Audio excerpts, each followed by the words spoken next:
Kisah pilu anak dianiaya orang tua terjadi di Bekasi, Jawa Barat. Mirisnya, karena dianggap berkebutuhan khusus oleh orang tuanya, anak malang ini pun dipasung kedua orang tuanya. Lantas, bagaimana kasus ini dapat terungkap?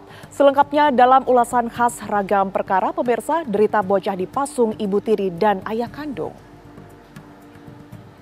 Itu kakinya kenapa dirantai gitu? Coba itu kakinya kenapa dirantai itu?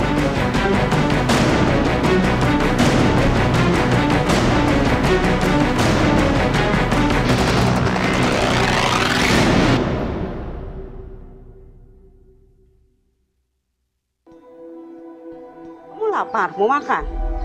Itu kakinya kenapa dirantai gitu? Coba itu kakinya kenapa dirantai itu? Digembok, siapa yang gembok? Bunda yang gembok? Ya Allah ya Robbi, gak tega banget ah. Kasih ibu sepanjang jalan, kasih anak sepanjang galah. Namun ungkapan ini seakan kontras dengan kenyataan yang dihadapi R, remaja 15 tahun yang videonya viral di media sosial. Dalam video tersebut, R yang tampak kelaparan dan kurang gizi sedang meminta makanan kepada warga.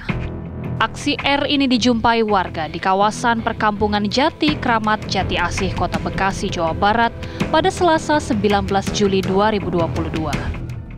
Kondisi R semakin menyayat hati karena kedua kakinya ternyata digembok rantai. Belakangan terungkap bila R kabur dari rumah karena sudah tidak tahan lagi dengan perlakuan semena-mena dari ayah kandung dan ibu tirinya. Dari hasil visum yang kita temukan dikeluarkan oleh dokter forensik di RSUD Kota Bekasi, kita temukan adanya luka lebam di pergelangan tangan kirinya korban dan luka lebam di pergelangan kaki. Kami simpulkan bahwa kedua luka tersebut akibat dari ikatan. Namun luka-luka yang ada di sekujur badannya memang tidak ditemukan.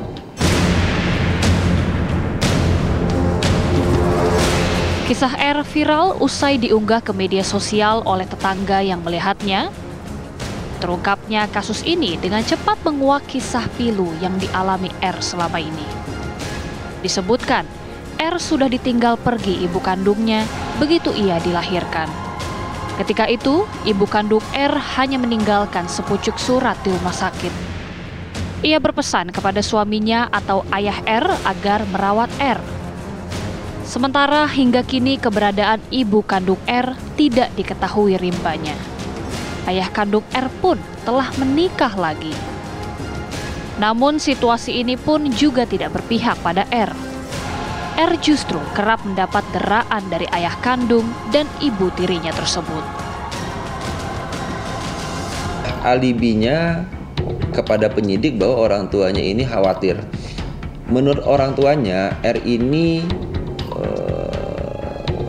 seorang anak yang berkebutuhan khusus, sehingga orang tuanya khawatir R ini apabila tidak diikat, tidak dibatasi kebebasannya, itu membahayakan warga sekitar lingkungannya, bahkan bisa juga membahayakan orang tua dari orang tua korban, dari tersangka. Karena memang di dalam rumah tersebut ada 4 orang yang tinggal, yaitu kedua orang tua R, korban R, dan ibu dari ibu sambungnya R. Individu walaupun dalam kondisi kekurangan, disabilitas, mungkin memiliki gangguan mental, itu kan sebaiknya memang tidak dipasung karena itu kan sebenarnya harkat martabat kemanusiaan ya. Apalagi ini usia anak yang sebenarnya alasan dari orang tua untuk memasung itu menurut saya sangat tidak logis ya. Ini kan anak berusia 15 tahun, usia segitu itu masih lagi pingin makannya ya, karena masa tumbuh kembang, jadi sangat wajar kalau dia pingin makan. Kalau nggak dapat di rumah tentu yang paling dekat adalah tetangga. Ini menjadi bagian yang menurut hemat saya penting untuk diperhatikan gitu ya, untuk memahami bahwa anak dengan usia segitu, tumbuh kembang segitu, dia membutuhkan apa saja termasuk makan. Dan juga kalau memang dianggap membahayakan misalnya ya bagi neneknya, tentu harusnya ada tindak lanjut yang lain, bukan dengan solusi dipasung. tindakan kekerasan dan penelantaran terhadap anak yang dialami R oleh orang tuanya menyita perhatian sejumlah pihak. Ketua Lembaga Perlindungan Anak Indonesia LPAI Seto Mulyadi atau Kak Seto turut menjenguk R yang saat itu dirawat di Rumah Sakit Casbuloh Abdul Majid, Bekasi, Jawa Barat. Dan kita juga tahu bahwa dalam Undang-Undang Perlindungan Anak, siapapun yang mengetahui ada kekerasan terhadap anak atau penelantaran terhadap anak, mohon berani melapor. Itu yang paling penting. Jadi ketika seseorang anak mengalami kekerasan fisik dari orang tuanya, yang paling utama adalah kita coba untuk jauhkan dulu dia dari orang tuanya itu. Supaya jangan sampai kekerasan fisik yang dialami anak ini akan berulang. Nah, kemudian lagi perlu adanya pendampingan psikologis. Ya, entah itu dari keluarga lain, misalnya dari pamannya, tantenya mungkin gitu ya, mendampingi si anak ini agar bisa bertumbuh, berkembang dengan lebih baik lagi. Sabtu, 23 Juli 2022, ayah kandung R yang berinisial P, 40 tahun, dan ibu tirinya dengan inisial A, 39 tahun, resmi ditetapkan sebagai tersangka. Orang tua R terbukti melakukan kekerasan dan penelantaran terhadap anak.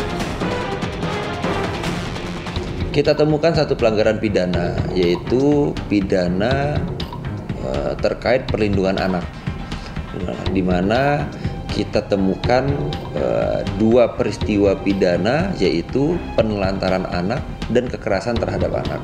Kalau kekerasan terhadap anak, kita sama-sama tahu video viral tersebut, di mana anak tersebut ditemukan dalam keadaan terikat dengan rantai di bagian kakinya. Nah, penelantaran ini kita temukan peristiwa pidananya karena anak tersebut ternyata sudah berumur 15 tahun, tapi tidak mendapatkan hak dia untuk mendapatkan pengetahuan. Dia tidak bersekolah. Yang kedua, dari dokter yang merawat dari R, korban R ini di RSUD, menyatakan bahwa anak ini kurang gizi. Ini menjadi pelajaran betul bahwa orang tua bertanggung jawab terhadap anak, tidak boleh melakukan kekerasan walaupun itu ranahnya ada di dalam keluarga, tetapi ini kan sudah melanggar hak asasi manusia dan sekaligus juga pelanggaran terhadap anak begitu ya, karena kemudian melakukan kekerasan. Kita tentu akan mengawal agar hukumannya maksimal, apalagi ini yang ada pelaku adalah orang tua yang bertanggung jawab. Kemudian yang paling prinsip adalah bagaimana rehabilitasi anak, karena kan dia masih harus mungkin mengganti fase tumbuh kembang yang terganggu sekian tahun sebelumnya, sekaligus agar ke depan dia juga bisa menjadi pribadi mandiri dan tidak menjadi dalam tanda petik masih punya masalah sehingga menjadi masalah sosial. Demi mendukung pemulihannya, R akan menjalani rehabilitasi fisik maupun psikis. Meski begitu, belum diketahui berapa lama R akan menjalani rehabilitasi tersebut.